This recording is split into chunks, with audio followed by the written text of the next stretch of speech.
तो hello guys, आज हम लोग डिस्कस करने वाले हैं कि जो ऑप्शन बायर होता है वो क्या मिस्टेक करता है, जो बिगनर है जो क्या एक्चुअली मिस्टेक करता है, जो कि उन लोग हमेशा लॉस में ही होता है मोस्ट ऑफ टाइम।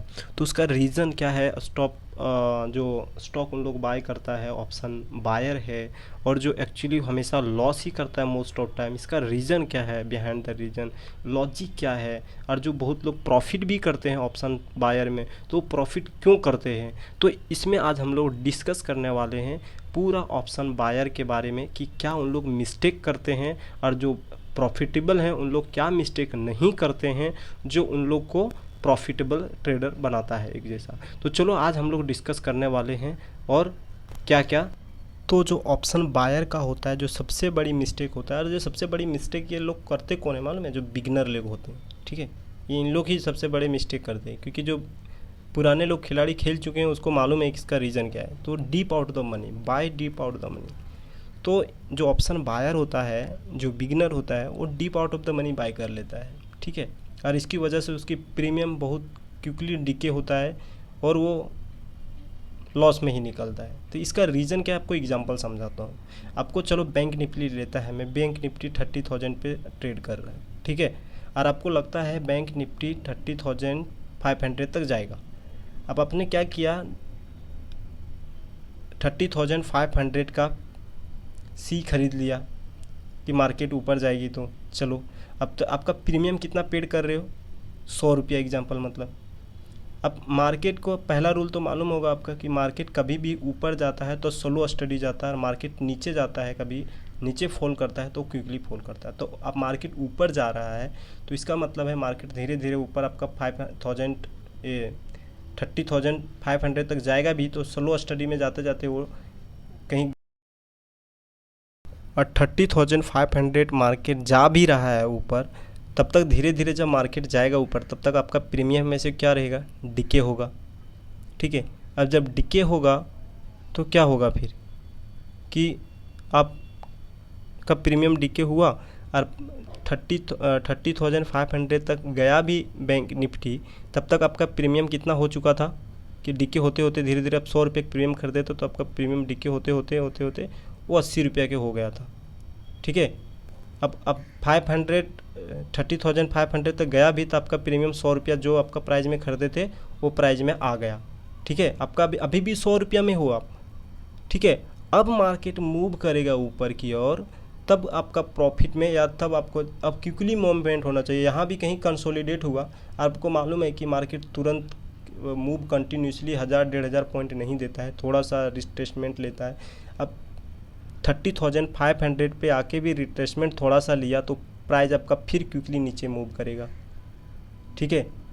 तो इसी वजह से deep out of the money कभी मत खरीदो, क्योंकि deep out of the money खरीदोगे ना तो हमेशा आप लॉस में ही निकलोगे। ओवरऑल देखोगे तो आप लॉस में ही निकलोगे, और आपका यही रीज़न होगा क्योंकि आप लोग कम प्राइस देख के ना deep out of the money खरीद लेते हो। और आपको ये मालूम नहीं कि deep out of the money खरीदने से जो पैसा आप 5 रुपया भी पे करो ना, वो जाने ही वाला है, कंपलसरी ही जाएगा वो, ठीक है। आपका वैसा ही कभी हो गया जो कभी आ गया, लेकिन मोस्ट ऑफ 99% चांस है कि आपका पैसा जाएगा ही, ठीक है। तो मैं पहला सजेस्ट करूँगा आप deep out of the money ना खरीदें। आपको जो चीज़ महंगा मिलता है ना वो टिकाऊ होता है, जो चीज़ सस्ता मिलता है ना वो टिकाऊ नहीं होता है। कभी कभी आपका सस्ता चीज़ कभी कभी टिकाऊ निकल जाता है, लेकिन वो 100 में से 1 या 2 ही निकलता है, और सब खराब ही निकलता है, ठीक है। तो इसी तरह इसमें होता है। तो इसीलिए मैं सजेशन दूंगा deep out of the money आप ना खरीदो, सबसे बेस्ट लगाऊंगा, ठीक है। और ऑप्शन बायर का दूसरा सबसे बड़ी मिस्टेक होता है क्या मालूम है? कि उन लोग अपना जो पोजीशन है वो ज़्यादा टाइम तक होल्ड कर लेते हैं। मतलब इन द सेंस, आप अभी वही एग्जांपल दिया, आप 30,000 पे 30,500 तक जाएगा तो आपको 1-1.5 घंटा 2 घंटा होल्ड कर लिए वहाँ तक जाने के लिए मार्केट, तब तक आपका प्रीमियम डिके होगा, ठीक है। अब इतना टाइम ले रहा है मार्केट ऊपर में जाने तो ऑफकोर्स तो प्रीमियम डिके होगा, प्रीमियम डिके होगा तो आपका जो प्रीमियम प्राइस है वो कम होगा तो वहाँ तक प्राइस भी गया, वही समझा है आपको, वहाँ तक प्राइस भी गया तो आपका वही फिर प्राइस है सो लॉस में रहेगा। ओवरऑल देखें तो आपको लॉस में ही रहेगा फिर। तो इसीलिए मैं सजेस्ट दूंगा आप लंबे समय तक ना रखो। मैं यही सजेशन दूंगा कि आप जब एट द प्राइस पे खरीदो, सबसे पहली बात एट द प्राइस जब आपको लगता है कि मार्केट ऊपर की ओर जाएगा, और एट द प्राइस जब खरीदो तो स्ट्राइक प्राइस पे खरीदो, जो प्राइस है उस पर खरीदो, और ज़्यादा समय तक ना रखो, ठीक है। मैं आपको यही सजेशन दूंगा कि आप जब ऑप्शन बायर हो तो आप ज़्यादा से ज़्यादा आधा घंटा तक होल्ड करो अपना पोजीशन को, उसके बाद स्क्वायर अप करो, ठीक है। उससे ज़्यादा होल्ड टाइम मत करो, क्योंकि उससे ज़्यादा होल्ड किए ना तो आप देखोगे ना तो आपका फिर लॉस ही जाएगा। क्यों मालूम है? क्योंकि प्रीमियम डीके की वजह से आपका लॉस ही जाएगा, और ज़्यादा समय तक रखोगे उतना प्रीमियम डीके होगा, ठीक है। तो आपको देखोगे तो आपका ओवरऑल फिर लॉस में ही जाओगे। तो मैं यही सजेशन दूंगा कि आप ज़्यादा टाइम तक होल्ड मत करो, ज़्यादा से ज़्यादा आधा घंटा तक। आधा घंटा के बाद नहीं आपका मूव हो रहा है या फिर नहीं हो, देन पॉसिबिलिटी, और जाएगा भी आधा घंटा के बाद तो आप लॉस में ही निकलोगे, क्योंकि मार्केट हमेशा क्विकली मूवमेंट नहीं करता है या एक ही डायरेक्शन में क्विकली मूवमेंट नहीं करता। थोड़ा सा नीचे जाता है, फिर थोड़ा कंसोलिडेट करता है, फिर नीचे जाता है या फिर ऊपर जाता है, इस तरह करके होता है, ठीक है। तो इसीलिए आप ज़्यादा टाइम तक होल्ड ना करो, क्योंकि ओवरऑल देखोगे तो आप बायर के लिए पॉसिबिलिटी फिर लूजिंग ही हो जाता है। इसीलिए मैं बोलूँगा ज़्यादा टाइम होल्ड ना करो, आधा घंटा तो होल्ड करो।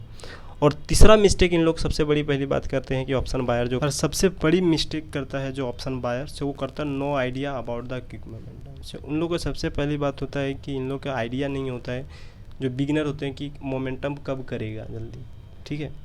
तो मोमेंटम इसमें कंपलसरी है बायर के लिए, क्योंकि जब तक आपका फेवर में मार्केट जल्दी क्विक मोमेंटम नहीं करेगा तब तक आपको प्रॉफिट नहीं होगा, क्योंकि अब धीरे धीरे जब आपका मोमेंटम करेगा तो आप लॉस में ही निकलोगे, ठीक है। तो आपको ये मालूम होना चाहिए कि मोमेंटम कब करेगा और कैसी करेगा, और यहाँ से पॉसिबिलिटी क्या है कि मार्केट एक डायरेक्शन में क्विकली मोमेंट करेगा। क्यों ना 100 रुपया करे, क्यों ना 200 रुपया करे, क्यों ना 50 करे, लेकिन मोमेंटम क्विक करना चाहिए। आधा घंटा के अंदर जैसे आप कभी ले रहे हो तो 15 मिनट के अंदर मोमेंटम कर दिया, 100, 150, 200 मोमेंटम कर दिया, ऐसा होना चाहिए मार्केट में। तो आपको आइडिया होना चाहिए कि मार्केट यहाँ से मोमेंटम करेगा, कितना मोमेंटम करेगा, क्या पॉसिबिलिटी है। तो आपको मोमेंटम का, क्विक मोमेंटम का आइडिया होना चाहिए, आप ऑप्शन बायर हो तो। अगर आपको क्विक मोमेंटम का आइडिया नहीं है तो प्रॉफिटेबल नहीं बना सकते हो। और इसीलिए बोलते हो कि ऑप्शन सेलर से ज़्यादा ऑप्शन बायर एक जैसा, बहुत मतलब आप बोले ना तो आप ऑप्शन बायर में प्रॉफिट कर लेते हो ना, तो ऑप्शन सेलर में इजीली कर लोगे। क्यों मालूम है? क्योंकि ऑप्शन सेलर में पॉसिबिलिटी ज़्यादा रहता है विनिंग का, और बायर में कम रहता है। और आप जब बायर में प्रॉफिटेबल बन रहे हो, बायर में आप कमा रहे हो, प्रॉफिट कर रहे हो, तो ऑप्शन सेलिंग में आप इजीली कमा सकते हो। क्यों मालूम है? क्योंकि आपको तो क्विक मोमेंटम आता ही करने के लिए, आपको आइडिया ही है। और मार्केट 70% रहता है जो कंसोलिडेट फेज में रहता है मार्केट का नियम के अनुसार और डेटा के अनुसार। तो आप ऑप्शन सेलर में इजीली पैसा बना सकते हो कंपेयर टू ऑप्शन बायर। तो ऑप्शन बायर थोड़ा डिफ़िकल्ट है, तो इसमें आपको ज़्यादा आप आइडिया है, आपको मार्केट में ज़्यादा एक्सपीरियंस है, तो ही आप इसमें पैसा अच्छा खासा बना सकते हो और अपने आप को इम्प्रूव कर सकते हो। तो मैं बोलूँगा ऑप्शन बायर को कम प्राइस में आप पैसा बना रहे हो, कम कैपिटल में पैसा बना रहे हो तो एक अच्छी बात है। और ऑप्शन सेलर आप कन्वर्ट हो रहे हो ऑप्शन सेलर में तो और अच्छी बात है, क्योंकि आपको अच्छा आइडिया आ गया है कि मोमेंटम को कैसे कैच किया जा सकता है, ठीक है। तो आपको ऑप्शन समझ में आ ही हो गया होगा कि ऑप्शन बायर के लिए क्या क्या ज़रूरी है। कि जब भी आप खरीदो, एट द मनी खरीदो या फिर इन द मनी खरीदो, डीप आउट द मनी नहीं खरीदो, पहला रूल। दूसरा रूल हो गया ऑप्शन बायर के लिए कि लॉन्ग टाइम तक होल्ड मत करो, ठीक है। आप ऑप्शन सेलर हो तो लंबे समय तक होल्ड ना करो, जैसे 2 घंटा, 2.5 घंटा, 3 घंटा होल्ड करके मत बैठो। जब मोमेंटम करने का पॉसिबिलिटी आपको लगता है मार्केट मोमेंटम करेगा, तो जहाँ से मोमेंटम करने का पॉसिबिलिटी ज़्यादा वहाँ से आप बाय करो या सेल करो, ठीक है। वहाँ से आप कर सकते हो। ऐसा नहीं कि हाँ मोमेंटम ऊपर की ओर जाएगा, ठीक है चलो जाएगा भी, लेकिन पहले नहीं खरीद के रखो, क्योंकि 1-2 घंटा भी रखोगे तो आपको लॉस में ही जाएगा, आपको बताया मैंने।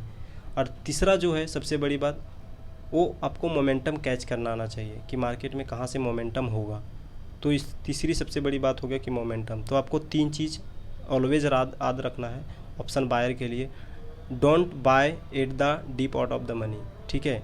Don't hold the long time, ठीक है। And no idea and take advantage of the quick momentum, ठीक है। तो आपको एडवांटेज लेना है क्विक मोमेंटम के, जहाँ से मार्केट क्विक मोमेंट करे, ठीक है।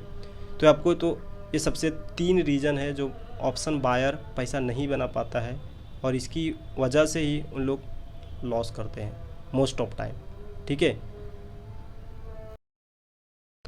तो चलो आज का सिलेबस इतना ही था और हम लोग लगता है कि आप इससे बहुत कुछ सीखे भी होगे। तो आज के लिए इतना ही रखते हैं और वीडियो को यहीं तक एंड करते हैं। और अब तक आप सब्सक्राइब नहीं किए हो तो आप सब्सक्राइब कर सकते हो, प्रेस कर सकते हो bell icon. And thank you for watching. चलो बाय बाय।